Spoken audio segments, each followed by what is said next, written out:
Hi everyone, welcome back to Feature Fridays. Today I'll present an unfortunate case of abdominal pain. I'm Dr. Anna Lofyan, board-certified rheumatologist who practices in an integrative fashion. Let's get started. Some time ago I was consulted on a 30-year-old male with GI complaints. He had presented to the ER 2 weeks prior to this admission for nausea, vomiting, abdominal pain, low-grade fevers.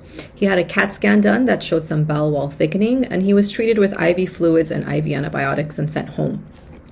He felt okay for a couple weeks, and then he developed another episode of vomiting shortly after eating and came back to the hospital for further evaluation.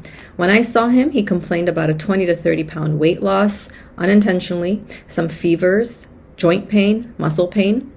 I ordered some autoimmune workup, which was essentially negative. I considered a diagnosis of polyarteritis nodosa, which is a vasculitis, a blood vessel inflammation disease.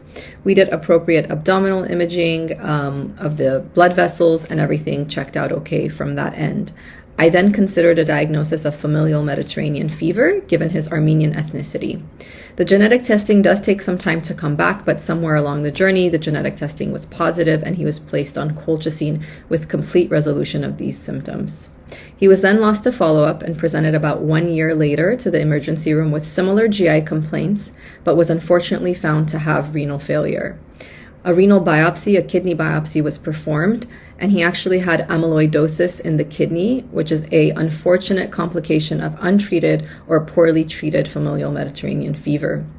Upon further questioning, he did admit that he stopped using colchicine because of some side effects. So this case highlights the importance of colchicine use as the cornerstone of FMF treatment. It helps to prevent amyloidosis, especially in the kidney, but amyloidosis can also affect the heart. So if you or someone you know has FMF, please share this video with them. It is also vital for patients to follow up with a rheumatologist to get regular screening of their urine to make sure that there's no protein in the urine or anything developing in that nature. I hope you learned something from this case, and I'll see you again next Friday.